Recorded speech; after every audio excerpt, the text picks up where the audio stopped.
मेरा सपना हमेशा से अपना खुद का फ्लैट लेने का था। जब से मैं हाई स्कूल में था तब से मैं घर से बाहर निकलने का इंतजार कर रहा था, क्योंकि मुझे अपने पापा से नफरत थी और मम्मा भी ज्यादा बेहतर नहीं थी। हमारी हमेशा लड़ाई होती रहती थी और पापा वीकेंड पर हमेशा शराब पीकर धुत रहते थे। और ईमानदारी से कहूँ तो ये सब एक गंदा माहौल था।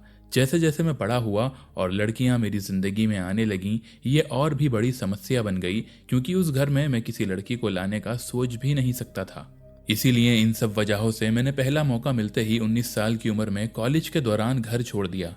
मैं दूर कहीं पढ़ने नहीं गया था। मैंने घर के पास ही एक कॉलेज में दाखिला लिया था। मेरे माता पिता मुझे दूर पढ़ने के लिए पैसे देने को तैयार नहीं थे। इसीलिए मैं कई दिनों तक 99 एकर्स, फेसबुक और OLX पर रोज फ्लैट ढूंढता रहा। और जब आखिरकार मुझे एक किराए का फ्लैट मिला जो अच्छा और सस्ता लग रहा था, मैं तुरंत देखने चला गया। अब मैं पहले तुम लोगों को उस फ्लैट के बारे में बता देता हूँ। जैसे ही मैं अंदर गया, मुझे लिविंग रूम, डाइनिंग एरिया मिला जो एक खुली जगह थी। फिर उससे सटा हुआ किचन था जो एक दीवार से अलग था। फिर फ्लैट के एकमात्र बेडरूम तक जाने के लिए एक गलियारा था जिसमें 2 अलमारियां थीं, एक जिसे मैंने राशन रखने के लिए इस्तेमाल किया और एक स्टोरेज के लिए। और फिर बाथरूम का दरवाजा था। गलियारे के आखिर में बेडरूम था। बेडरूम काफी बड़ा था। उसमें क्वीन साइज बेड आराम से आ सकता था। उसमें 2 और अलमारी थी और मैंने वहां कुछ ड्रेसर और एक टीवी भी आराम से रख लिया। मैं तुरंत राजी हो गया, खासकर क्योंकि ये बजट में था। मैं अगले ही महीने वहां शिफ्ट हो गया और जिंदगी ठीक ठाक चल रही थी। अब धीरे धीरे वक्त बीतता है और कुछ महीने गुजर जाते हैं। मैं अपने दोस्तों के साथ शहर में घूमने गया था और हमारी मुलाकात कुछ लड़कियों से हुई जिन्हें हम जानते थे। मैं एक लड़की को अपने घर ले आया जिसे मैं स्कूल के जमाने से जानता था, लेकिन हम कभी इस तरह से नहीं मिले थे। मैं उसे बस सम्मी कहूंगा। हमने मेरे फ्लैट पर आकर मूवी देखी और चिल किया, लेकिन बस इतना ही हुआ। वो पहली बार मिलने पर आगे बढ़ना नहीं चाहती थी और मैंने उसकी इज्जत की। हम बेडरूम में लिविंग रूम में शुरू की हुई मूवी खत्म कर रहे थे और लगता था हम दोनों मूवी के बीच में ही नशे में सो गए। अगली चीज जो हुई वो ये थी कि मैं गलियारे के बाहर कदमों की आवाज से जागा। अभी भी आधी रात थी। मैंने अपनी तरफ देखा और बिस्तर में मैं अकेला था। मैं बिस्तर से कूदकर गलियारे की तरफ पहुंचा और मैंने सम्मी को लिविंग रूम में सोफे से अपना सामान चुपचाप उठाते देखा। वो अब सुबह की बेचैनी से बचने के लिए चुपचाप जाने की कोशिश कर रही थी और मैं इसे समझ गया। इसीलिए मैंने कुछ नहीं कहा और चुपचाप वापस बिस्तर पर चला गया। मैंने उसे आखिरकार सामने के दरवाजे से बाहर जाते सुना। पक्का करने के लिए मैंने सम्मी को आवाज लगाई, लेकिन कोई जवाब नहीं आया और इससे कन्फर्म हो गया कि वो चली गई थी। मैं जल्दी ही बिस्तर में आराम से लेट गया और फिर से सो गया। शायद 1 घंटे के बाद मैं किसी तेज आवाज से जागा। मैं तुरंत अपने बिस्तर पर सीधा बैठ गया और मेरा दिल तेजी से धड़कने लगा। मैंने फिर से सम्मी को आवाज लगाई। कोई जवाब नहीं आया। मैं ईमानदारी से उठकर चेक करने से थोड़ा डर रहा था, इसीलिए मैंने अपना फोन उठाया और सम्मी के नंबर पर मैसेज किया कि क्या वो अभी भी मेरे घर में है। मुझे एहसास हुआ कि ये थोड़ा अजीब था, लेकिन उस पल मैं सच में डर गया था। मैंने दरवाजे की तरफ देखा जो अभी भी खुला था, क्योंकि मैं सम्मी के जाने के बाद उठकर उसे बंद करने के लिए बहुत अलसा रहा था। मैं निश्चित रूप से अभी भी लिविंग रूम में पिए गए पैगों के नशे में थोड़ा धुत था, लेकिन मुझे लगा कि मैंने दरवाजे की चौखट के चारों ओर कुछ लिपटा हुआ देखा। मेरी सांसें और तेज हो गईं। मुझे अभी भी विश्वास नहीं होता कि मेरे पास इसे करने की हिम्मत थी, लेकिन मैंने अपने आईफोन पर स्वाइप करके कंट्रोल पैनल खोला और फ्लैश लाइट बटन दबाया और फोन अभी भी दरवाजे की चौखट पर पॉइंट करते हुए मुझे एहसास हुआ कि दरवाजे की चौखट के चारों ओर 2 हाथ लिपटे हुए थे, लेकिन जैसे कि पकड़े जाने पर तुरंत प्रतिक्रिया देते हुए जिसके भी हाथ थे वो कस गए और फिर नजरों से ओझल हो गए। और वो चीख जो मैं उन 3 सेकंड से रोक रहा था आखिरकार निकल गई, सिर्फ डर की चीखों के साथ मिली हुई। मैं ये भी चिल्लाया, बाहर निकलो, बाहर निकलो, बार बार, जब तक मैं आखिरकार उठा। मैंने गलियारे की तरफ देखा, वो खाली दिख रहा था। मैंने तुरंत लाइट जला दी। कुछ मिनटों तक अपनी सांसों को शांत करने और बस आवाजों को सुनने की कोशिश करने के बाद मैंने गलियारे की अलमारियों और बाथरूम को चेक करने की हिम्मत जुटाई। वो साफ थे। फिर मैं मुख्य लिविंग एरिया में गया और मुझ पर ट्रस्ट करना, वहां छुपने के लिए कोई जगह नहीं थी। मैं अपने फोन को ऐसे पकड़ा था जैसे वो एक बंदूक हो और सामने कोई आया तो मैं उसी आईफोन से शूट कर दूंगा। जैसे ही मैं नजदीकी लाइट स्विच के पास पहुंचा और उसे ऑन किया, जब लिविंग स्पेस रोशन हो गया तो मुझे तुरंत बेहतर महसूस हुआ, लेकिन अभी भी किचन बाकी था। मैं किचन की तरफ जाने वाली ओपनिंग तक गया और वो लाइट भी जला दी। आखिरकार पूरे फ्लैट को रोशन कर दिया। यहाँ पर तो कोई नहीं था। मैंने सोफे के पीछे देखा, मैंने टेबल के नीचे देखा, मैंने यहाँ तक कि फर्श के स्तर की किचन की अलमारियां भी चेक की। जब मुझे एहसास हुआ कि सब कुछ साफ है, मैं सामने के दरवाजे पर भागा और उसे लॉक कर दिया। हालांकि अजीब बात यह थी कि मैंने कभी सामने का दरवाजा बंद होते नहीं सुना, और फिर भी मेरे अलावा वहां एक भी इंसान नहीं था। अब मैंने सम्मी को बार बार कॉल करना शुरू कर दिया, जब तक कि उसने फोन नहीं उठाया। जब उसने उठाया तो वह थकी हुई और कंफ्यूज लग रही थी। मैंने उससे पूछा कि क्या वो अभी मेरे घर में थी, और उसने मुझे बताया कि वो तो काफी पहले चली गई थी क्योंकि उसे नींद नहीं आ रही थी। मैंने कुछ भी नहीं समझाया, मैंने बस उससे कहा कि सॉरी डार्लिंग, मुझसे गलती हो गई। मुझे लगा मैंने कोई आवाज सुनी और फिर हमने फोन काट दिया। मैंने अपने सबसे अच्छे दोस्त को स्पैम कॉल करने का फैसला किया, जब तक कि उसने फोन नहीं उठाया। वो भी थका हुआ और कंफ्यूज्ड लग रहा था। मैंने उसे सब कुछ समझाया जो अभी हुआ था, और उसने कहा कि वो बता सकता है कि मैं अभी भी नशे में हूँ। उसका ये कहना मुझे शांत कर गया। उसने कहा कि मैं नींद से वंचित था और अभी भी नशे में था, और मुझे एक अधूरे जागने का भ्रम हुआ, हेलुसिनेशन जैसा। ये थोड़ा समझ में आया क्योंकि मैंने सामने का दरवाजा बंद होते कभी नहीं सुना। आखिरकार मैं इस पर हंस सका और उसे जगाने के लिए माफी मांगी। मैं वापस अपने कमरे में गया, दरवाजा बंद और लॉक किया, और मैं वास्तव में खुद को इतना शांत कर पाया कि सो गया। अगली सुबह मैंने फ्लैट के चारों ओर फिर से खोज की, और ये बिना किसी संदेह के साफ था। तो मैं अपने दिन के साथ आगे बढ़ गया। लेकिन किसी बिंदु पर मैंने उस कथित भ्रम के बारे में सोचना शुरू किया जो मुझे रात में दरवाजे की चौखट के चारों ओर लिपटे हाथों का हुआ था।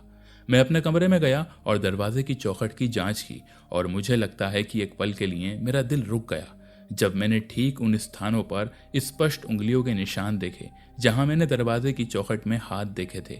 मुझे चक्कर आ गए, और तब मुझे एहसास हुआ कि ये कोई भ्रम नहीं था।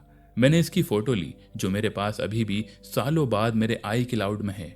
मैंने सलाह के लिए अपने पापा को फोन करने का सहारा लिया, और उन्होंने मुझे कमोबेश मूर्ख बताया।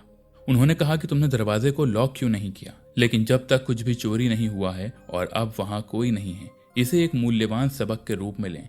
ईमानदारी से कहूं तो उस फोन पर मेरे पापा ने जो भी कहा वो गलत नहीं था। यही हकीकत है और थोड़ी दुखद है। मुझे नहीं पता कि उस रात मेरे फ्लैट में कौन आया था, और मुझे नहीं पता कि उन्होंने ऐसा सबसे डरावना काम क्यों किया जो वो संभवतः कर सकते थे। लेकिन मेरी 1 साल की लीज खत्म होने के बाद मैं आगे बढ़ गया और फ्लैट अपग्रेड कर लिया, और कभी भी पीछे मुड़कर नहीं देखा। लेकिन दोस्तों, सच कहूं तो मुझे आज भी वो 2 हाथ और उनके नाखून याद आते हैं।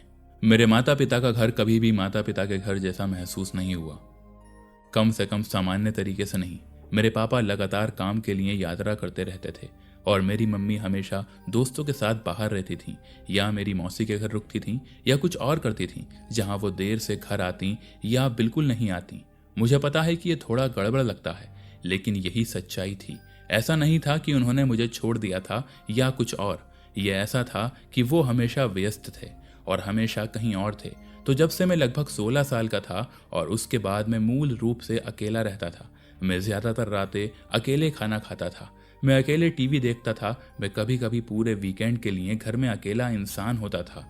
मैं इकलौता बच्चा हूं, और मुझे लगता है कि ऐसा इसीलिए है क्योंकि मेरे माता पिता को मुझे पैदा करने के बाद एहसास हुआ कि वो अपनी स्वतंत्रता को कितना महत्व देते हैं।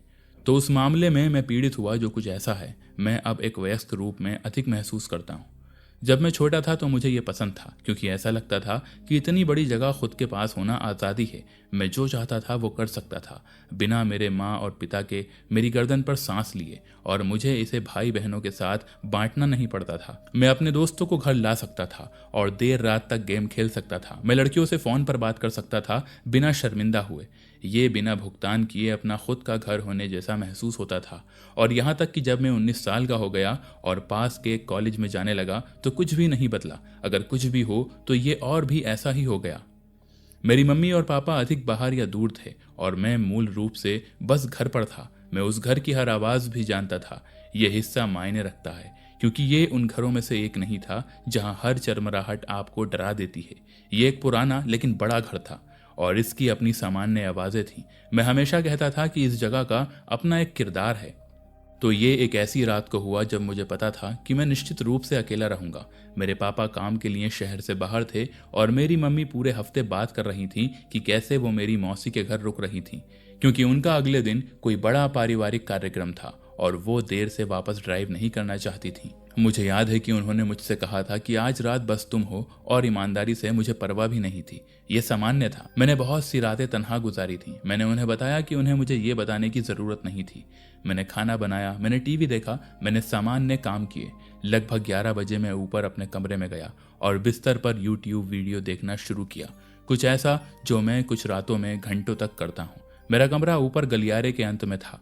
सीढ़ियों के शीर्ष पर आपको एक छोटा लैंडिंग मिलता और फिर दाईं ओर मेरे पिता का कमरा था और गलियारे के नीचे बाथरूम, लिनन की अलमारी और फिर अंत में मेरा कमरा था। मेरा दरवाजा खुला था क्योंकि मेरे माता पिता ने मुझे रात में दरवाजे खुले रखने के लिए कहा था, अधिक सतर्क रहने और घुसपैठियों के लिए सुनने के लिहाज से। लेकिन मुझे घर को थोड़ा सुनना भी पसंद था, जैसे बैकग्राउंड शोर। इससे अकेले होने का अकेलापन थोड़ा कम महसूस होता है। आखिरकार मुझे नींद आने लगी तो मैंने अपना लैपटॉप बंद कर दिया और बस वहीं पर लेटकर अपने फ़ोन पर स्क्रॉल करने लगा। तो मैं बस ये कहूँगा कि शायद 1 घंटा बीत गया जब से मैंने अपना लैपटॉप बंद किया था, जब तक मेरा फ़ोन बजा। स्क्रीन पर लिखा था अननोन नंबर। ये पहली बार था जब मुझे कभी अननोन नंबर से फ़ोन आया था। मैंने इसे 1 सेकंड के लिए घूरा। इतनी देर रात को ये अननोन नंबर आना थोड़ा संदिग्ध तो था। मैंने इसे इग्नोर किया, लेकिन ये दोबारा बजा। अभी भी अननोन नंबर दिखा रहा था और यही वो चीज़ थी जिसने मुझे जवाब देने के लिए उत्साहित कर दिया। मैंने सोचा कि अगर ये कोई महत्वपूर्ण था तो वो 2 बार कॉल करेंगे। इसके अलावा ये सिर्फ एक फ़ोन कॉल है। सबसे बुरी स्थिति में मैं फ़ोन काट दूंगा। तो मैंने फ़ोन उठाया और पहले तो कोई आवाज़ नहीं आई। मुझे डर लगने लगा कि ये उन स्कैम कॉल्स में से एक था जो ये देखने के लिए कॉल करते हैं कि कोई नंबर सक्रिय है या नहीं, ताकि उसे किसी कॉल सेंटर डेटाबेस में जोड़ा जा सके। लेकिन फिर मुझे कुछ धीमी आवाज़ सुनाई देने लगी और मेरे दिमाग को ये समझने में 1 सेकंड लगा कि ये क्या था। ये एक टीवी की आवाज़ जैसी लग रही थी जो बैकग्राउंड में बज रहा था, और जो अजीब था वो ये था कि मैं दरवाजे से अपने खुद के टीवी को नीचे धीरे से सुन सकता था, क्योंकि पहले मुझे लगता है कि मैंने इसे लिविंग रूम में चालू छोड़ दिया था। मेरे पास ये तेज़ नहीं था, बस कम वॉल्यूम पर बैकग्राउंड म्यूजिक के रूप में था। तो फ़ोन पर टीवी की आवाज़ सुनते ही मेरा पेट तुरंत सिकुड़ गया। मैंने दूसरी बार हेलो कहा, फिर से कोई जवाब नहीं आया, बस टीवी की आवाज़। जैसे दूसरे छोर पर जो भी था वो बोलने की कोशिश भी नहीं कर रहा था। ये बस वहीं था। फिर मुझे कुछ एहसास हुआ जिसने मुझे तुरंत बिस्तर पर बैठा दिया। फ़ोन से जो टीवी की आवाज़ में सुन रहा था वो रैंडम नहीं थी। ये नीचे मेरे टीवी से मेल खा रही थी, जैसे बिल्कुल इसमें कोई देरी नहीं थी। ये बिल्कुल वही ऑडियो था, बिल्कुल उसी लम्हे, जैसे ये सिंक था। फोन पर और टीवी की दोनों की एक आवाज आ रही थी। तभी मेरी रीढ़ की हड्डी में एक ठंडक महसूस हुई, क्योंकि इसका केवल एक ही मतलब है। इसका मतलब था कि फोन पर जो भी था वो रियल टाइम में मेरे टीवी को सुन सकता था। मतलब वो मेरे घर के अंदर नीचे फ्लोर पर था। मैंने अपने दिमाग को शांत करने के लिए ये समझाया जैसे कि ये कोई दोस्त था जो बाहर खड़ा था, नीचे मेरी खिड़कियों में से एक पर मुझे धोखा देने की कोशिश कर रहा था, या शायद कॉल किसी तरह ग्लिच कर रहा था और मेरे माइक्रोफोन ऑडियो को पकड़ रहा था। ये हो सकता है, लेकिन जितना अधिक मैंने सुना उतना अधिक मुझे एहसास हुआ कि इसका कोई मतलब नहीं था। ऐसा लग रहा था जैसे मुझे मेरे लिविंग रूम में कहीं खड़े होकर कॉल हो रहा हो। मैं उठा और अपने बेडरूम के दरवाजे पर गया और सुना। और हाँ, अब मुझे 1,000,000% यकीन था कि फ़ोन पर ऑडियो टीवी से सिंक हो रहा था। पीछे मुड़कर देखें तो ये बहुत ही बेवकूफ़ी भरा था, लेकिन मैं चिल्लाया, कौन है नीचे? नीचे कौन है? क्योंकि मेरे दिमाग के पीछे मुझे लगा कि मुझे निश्चित रूप से पता था कि ये कोई दोस्त या परिवार का सदस्य था जो शायद मेरे साथ कोई प्रैंक कर रहा था। लेकिन तभी लाइन डेड हो गई। उन्होंने फ़ोन काट दिया और इस मोमेंट तक आते आते मेरा मुंह पूरी तरह से सूख गया। मैं नंबर पर वापस कॉल भी नहीं कर सकता था, क्योंकि ये तो एक प्राइवेट कॉल थी। मैं गलियारों में सीढ़ियों की ओर चला गया और मैंने नीचे देखा। मैं अभी भी लिविंग रूम में टीवी चालू सुन रहा था। और फिर एक चरमराहट। ये एक व्यक्ति के दबाव से लकड़ी के फर्श के टूटने जैसा लगा। लेकिन अगर इससे चीजें कंफर्म नहीं हुई तो जिस क्षण मैंने नीचे किसी को अपना गला साफ करते सुना, तभी सब कुछ तुरंत 10 गुना अधिक वास्तविक हो गया। मैं अब ग्लिचिंग फोन थ्योरी पर विश्वास नहीं कर सकता था। भले ही गहराई से मुझे पहले से ही पता था कि यह बकवास थी। मैं अपने कमरे में गया और चुपचाप दरवाजा बंद करके लॉक कर दिया। क्या होगा अगर मेरे पापा मुझे टेस्ट कर रहे थे, ये देखने के लिए कि मैं घर में घुसपैठ की स्थिति में कैसे प्रतिक्रिया करूंगा, या शायद मेरे चाचा। तो मैंने अपने पापा को फ़ोन किया, लेकिन उन्होंने फ़ोन नहीं उठाया। वो शायद पहले से ही सो चुके थे। लगभग 11:30 बज रहे थे तो मैंने फिर से कॉल किया, लेकिन इस बार भी उन्होंने फ़ोन नहीं उठाया। मैंने चाचा के साथ अपनी किस्मत आजमाई और उन्होंने दूसरी रिंग पर फ़ोन उठाया। मैं बता सकता था कि वो अपने बिस्तर में थे। उन्होंने पूछा मैं इतनी रात गए कॉल क्यों कर रहा हूँ, और मैंने फ़ोन कॉल की शुरुआत करते हुए कहा कि ये पागलपन लग सकता है, और फिर बम गिरा दिया और पूछा कि क्या वो नीचे थे। मुझे उनकी सटीक प्रतिक्रिया और स्वर स्पष्ट रूप से याद है जब उन्होंने कहा, राकेश तुम क्या बकवास कर रहे हो। जब मैंने विस्तार से बताया तो उन्होंने मुझसे कहा कि यह निश्चित रूप से कुछ ऐसा है जो उनके भाई करेंगे। उनके भाई यानी मेरे पापा। जब हम फोन पर थे मेरा फोन वाइब्रेट करने लगा। मैंने स्क्रीन पर देखा, वो फिर से वही अननोन प्राइवेट नंबर था। मैंने चाचा से लाइन पर बने रहने की भीख मांगी। मैं उन्हें होल्ड पर रख रहा था। जैसे मैंने फोन उठाया उन्होंने कहा ठीक है, तो मैंने दूसरी कॉल उठाई। जैसे ही मैंने हेलो कहा वही खामोशी थी। इस बार मुझे दूसरे छोर पर टीवी की आवाजें सुनाई नहीं दी। इसका क्या मतलब था? ऐसा लग रहा था कि उनके पास फोन स्पीकर पर था, क्योंकि मैं उनके कदमों की आवाज सुन सकता था। वो जो भी थे चल रहे थे और कदम उन कदमों से मेल खा रहे थे जो मैंने अचानक अपने बेडरूम के बाहर सुनना शुरू कर दिया था। मैंने अपने पूरे दिल से प्रार्थना की कि ये मेरे पापा मुझसे मजाक कर रहे हों। फिर मेरा दरवाजे का हैंडल हिला और दूसरी तरफ जो भी था उसने दरवाजा धकेलने की कोशिश की, लेकिन ऊपर वाले का शुक्र है कि ये एक पुराना भारी दरवाजा था और एक पुराना भारी लॉक था। आवाज अभी भी उससे सिंक हो रही थी जो मैं फोन पर सुन रहा था। दूसरी ओर जो भी था उसने दस्तक दी। मुझे अचानक दोनों कॉल्स को मर्ज करने का विचार आया, और जब मैंने किया तो मैं फोन में अपने चाचा के लिए चिल्लाया, ये मेरे पापा नहीं हैं। चाचा जी अभी यहाँ पर आओ, ये मेरे पापा नहीं हैं। मैं ये भी चिल्लाया कि घर में जो भी था वो भी हमारे साथ फोन पर था। मेरे चाचा जागे लग रहे थे। वो फोन पर चिल्लाने लगे, मैं आ रहा हूँ। प्राइवेट नंबर वाले कॉलर ने फोन काट दिया और मैंने कदमों को दरवाजे से दूर जाते सुना। इस सब ने यह सब कंफर्म कर दिया कि ये वास्तव में मेरे पापा नहीं थे। मेरे चाचा ने मुझे बेडरूम में रहने के लिए कहा। वो अपने रास्ते में थे। मैं कोई छोटा बच्चा नहीं था, लेकिन मैं कोई बड़ा ताकतवर आदमी भी नहीं था। मैं कुछ पतला सूखा 19 साल का था। मेरे चाचा जानते थे कि मैं खतरे में था। उन्होंने उस फोन पर वो आवाज सुनी थी। उन्होंने घर की ओर जाना शुरू कर दिया। हम उस समय एक ही शहर में रहते थे, लेकिन वो मुझसे 7 मिनटों की दूरी पर थे, और वो 7 मिनट जो उन्हें घर पहुंचने में लगे वो मेरी जिंदगी के सबसे लंबे 7 साल थे। मैंने आखिरकार अपने चाचा की जानी पहचानी आवाज नीचे से चिल्लाते हुए सुनी, तो मैं कमरे से बाहर भागा और नीचे गया। उनके वहां होने से सब कुछ बेहतर महसूस हुआ। हमने साथ में पुलिस को फोन किया, जबकि घर के चारों ओर चोरी की चीजों की खोज की। लिविंग रूम में टीवी अभी भी चालू था। पुलिस के घर आने से पहले हमने ये देखा कि किचन की खिड़की पूरी तरह से खुली हुई थी, इतनी खुली कि कोई उसके माध्यम से रेंग सके, और ये जानकारी निश्चित रूप से पुलिस को दी गई। पुलिस ने हमारे साथ मिलकर पूरे घर का चक्कर लगाया। हमने पूरे घर को देखा, क्लियर किया, और शुरुआत में जो भी वहां था वो अब वहां पर नहीं था। पुलिस के काम खत्म करने के बाद उन्होंने मेरे फोन की कॉल्स में प्राइवेट नंबर वाली कॉल्स देखने के लिए कहा।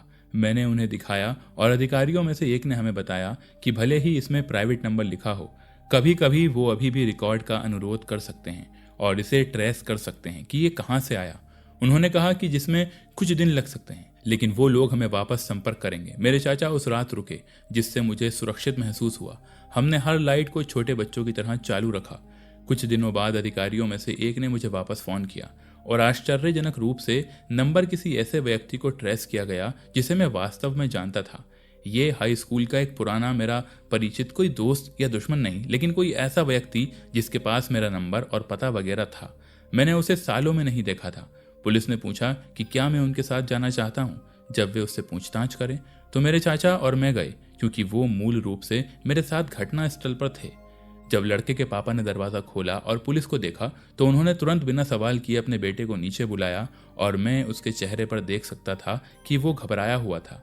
अधिकारी और मैंने उससे सीधे पूछा कि क्या उसने वो कॉल्स की थी, लेकिन उसने तुरंत मना कर दिया। फिर उसने कहा कि उसका फोन कुछ दिन पहले चोरी हो गया था। उसने दावा किया कि उसने इसे एक पार्टी में खो दिया और कभी वापस नहीं मिला।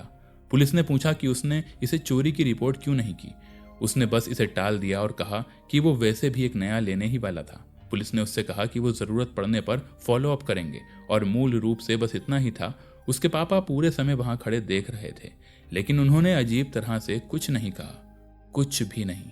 कोई बड़ा पकड़ा गया, किसी आदमी का पकड़ना या गिरफ्तारी, कुछ भी नहीं था। उस रात में इसके बारे में सोचना बंद नहीं कर सका। जब वो दरवाजे पर आया तो उसके चेहरे पर घबराहट का लुक क्यों था, जबकि उसका फोन तो चोरी हुआ था? क्या ये अपराध का लुक था या एक स्वाभाविक लुक जो किसी को भी होगा जब आपके सामने के दरवाजे पर पुलिस खड़ी हो, अगर ये वास्तव में एक चोरी हुआ फोन था तो इसका मतलब है किसी ने विशेष रूप से मुझे कॉल करने और मेरे माता पिता के घर में सेंध लगाने के लिए उसका फोन चुराया था, और ये बिना किसी संदेह के डरावना है। यदि ये वही था, या फिर उसके पिता कुछ और जानते थे जिसे वो किसी भी हालत में बताना नहीं चाहते थे। ये एक वीकेंड था, जैसे पहले कई सारे थे। सामान्य टोली अंकित के घर पर मिलने और बाहर जाने के लिए तैयार हो रही थी। ये कॉलेज के बाद था। हम सभी उस समय 23 से 24 साल के थे। अंकित का घर अक्सर प्री और पोस्ट गेम के लिए जगह होता था, सिर्फ इसलिए कि उसका एक कूल बेसमेंट था जहां उसके माता पिता हमें सुन नहीं सकते थे, लेकिन ये भी था क्योंकि उसके माता पिता बहुत चिल थे। आज रात कुछ लोकल बार में जाने के लिए हम सिर्फ 4 लोग थे, अंकित, दिनेश, राहुल और मैं। जब हम चारों वहां थे, हमने तय किया कि उबर कौन बुला रहा है, और एक बार जब हमने किया, हम वहां से चले गए। और इसी तरह कुछ घंटे आगे बढ़ जाते हैं, कुछ छोटे बार में और फिर एक डांस बार में, और आखिरकार अंकित और मैंने घर जाने का फैसला किया। हम थक गए थे। दिनेश और राहुल देर तक बाहर रुक रहे थे। अंकित ने उबर वापस बुलाया, मुझे लगता है, और जब हम उसकी जगह पर पहुंचे तो उसने मुझे बेसमेंट में पुल आउट सोफे की पेशकश की। वो मुझे इसे सेट करने में मदद करने के लिए मेरे साथ नीचे आया, और वहां रहते हुए हमने मैडन का एक गेम खेला। ईमानदारी से मैं हमेशा से मैडन में बेकार रहा हूं, तो उसने मुझे तबाह कर दिया और मैं फिर से खेलना नहीं चाहता था। मैं थक गया था और बस नशे को सोने से पहले उतारना चाहता था, इससे पहले कि मैं हैंगओवर और भी बदतर बना दूं। अंकित ऊपर चला गया और दरवाजा बंद कर दिया, और मैं अंधेरे में अकेला रह गया। एकमात्र चीज जो उस बेसमेंट को पूर्ण और संपूर्ण अंधकार से बचाती थी वो था टीवी के नीचे केबल बॉक्स की घड़ी से रोशनी, टीवी की खुद की स्टैंड बाई लाइट, और बेसमेंट के दूसरी तरफ एक हैनिकैन मिनी फ्रिज से हल्की हरी चमक। वो मिनी फ्रिज कुछ अजीब तरह से आरामदायक सफेद शोर भी प्रदान करती थी जो मुझे सोने में मदद करता था। तो चीजें काली हो गईं, जैसे मैं एक बच्चे की तरह सो गया। मैं जागा और अभी भी अंधेरा था। मुझे नहीं पता था कि समय क्या था, लेकिन मुझे पता था कि यह अभी भी देर रात या बहुत जल्दी थी, जो भी आप 3 या 4 बजे को कहना चाहते हो। मेरा मुंह इतना कॉटन माउथ सूखा था कि मैं वास्तव में अपना मुंह मुश्किल से हिला सकता था। मेरी बेवकूफ़ी ये थी कि मैं सोने से पहले नीचे पानी की बोतल या गिलास लाने के बारे में सोच ही नहीं पाया था। इतने ज़्यादा नशे में होने के बावजूद ये कोई आश्चर्य की बात नहीं थी कि मैं जाग गया। मैं वास्तव में उठना नहीं चाहता था।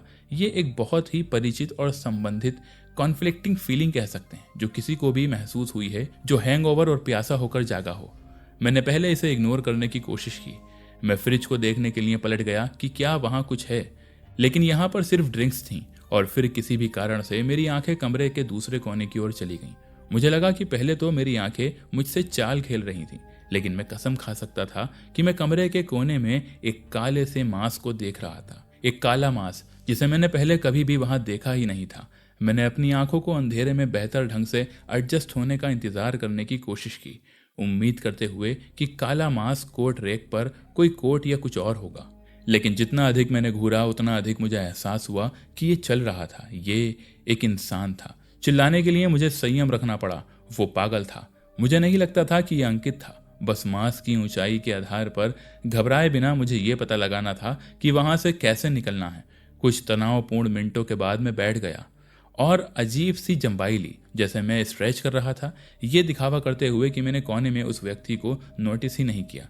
फिर मैंने खुद से फेक बातें करना शुरू की, जैसे यहाँ पानी नहीं लाने के बारे में शिकायतें करना, बड़बड़ाना, अपने आप को गालियां देना, कुछ भी जो ये दिखावा कर सके कि मैं कॉन्फिडेंट हूँ और बस पानी लेने जा रहा हूँ, भागने और किसी को अलर्ट करने के लिए नहीं। मैं उठा और सीढ़ियों के करीब चला गया, लेकिन कोने में फिगर के भी करीब, और शायद मेरी जिंदगी का सबसे तनावपूर्ण लम्हा था जब मैं सीढ़ियों तक जाने के लिए दाईं ओर मुड़ा और मैंने उम्मीद की कि मुझे पकड़ा नहीं जाएगा। जब मैंने सीढ़ियों पर चढ़ना शुरू किया तो मैं भागा या कुछ नहीं किया। मैंने इसे धीमा और सामान्य रखा ताकि उसे संदेह ना हो। लेकिन जब मैं लगभग आधे रास्ते में था तो मैंने सीढ़ियों के नीचे एक क्यूरियस नजर डाली, और वो काला मांस अब सीढ़ियों के नीचे था, और मैं कंफर्म कर सकता हूं कि ये एक इंसान था। मैं लगभग गिर ही गया जब मैंने सीढ़ियों के बाकी हिस्से को दौड़ना शुरू किया और बेसमेंट का दरवाजा बंद कर दिया। फिर मैं घर के ऊपरी स्तर पर अंकित के कमरे में सीढ़ियों पर दौड़ना शुरू कर दिया, जहां मैंने उसे हिलाकर जगाया और उस पर चिल्लाया कि बेसमेंट में कोई है, कोई तो है, और उसे अपने पापा को जगाने की जरूरत है। और उस हंगामे के दौरान मैंने नीचे से एक स्लैम सुना और मैं चिल्लाया, देखो देखो, ये आवाज सुनी तुमने? अंकित उठा और हम उसके माता पिता के कमरे में गए जहां हमने उसके पापा को जगाया और मैंने उन्हें बताया कि बेसमेंट में कोई तो है। वो बिना सवाल पूछे तुरंत बिस्तर से उठे और बेसमेंट में दोनों सीढ़ियों से नीचे भागे, ये नोट करते हुए कि बेसमेंट का दरवाज़ा पूरी तरह से खुला था। और जब मैंने उन्हें ये बताया कि मैं तो बेसमेंट का दरवाज़ा बंद करके आया था, तो अंकित के पापा ने अंकित पर चिल्लाया कि पुलिस को फ़ोन करो, और उसने किया। हमने ये भी देखा कि घर का पिछला दरवाज़ा अब खुला था। तो जब हम तीनों बेसमेंट को देख चुके थे तो हम सब बैकयार्ड में खोज के लिए गए, फिर फ्रंट यार्ड और फिर पड़ोसी के यार्ड, जबकि अंकित अभी भी 100 नंबर पर ऑपरेटर को बता रहा था कि यहाँ हो क्या रहा है। मैं कहूँगा कि हम 15 मिनट से खोज रहे थे जब तक पुलिस आखिरकार नहीं आई, और फिर उन्होंने अपनी पूरी खोज की और औपचारिक रूप से घटना के लिए एक रिपोर्ट लिखी। इसके अंत तक कुछ पड़ोसी जाग रहे थे और बाहर आ रहे थे और पूछ रहे थे कि क्या सब ठीक है। उस लम्हे तक मैं शांत हो गया था, डर गया था और घर जाना चाहता था। तो जैसे ही पुलिस चली गई, मैं उनके साथ थोड़ी देर बात करने के लिए अंदर गया। मैंने फिर अलविदा कहा और ऊबर घर बुलाया। अंकित की मुझे घर ड्राइव करने की पेशकश को मैंने इनकार कर दिया। मैं उस रात उनके लिए थोड़ा चिंतित था, लेकिन मैं उस बेसमेंट में उसके बाद कभी नहीं गया। वास्तव में मैंने फिर कभी नहीं किया। हम कभी भी वहाँ प्री गेम्स और चीज़ें करते थे, लेकिन उस बेसमेंट में फीलिंग उस रात के बाद एक समय के लिए बदल गई, जहाँ मैं हमेशा बेसमेंट के उस कोने की ओर नज़र डालता था और बस उस रात के बारे में सोचता था, उस काले मांस के बारे में। क्या वो कोई इंसान था या फिर कुछ और?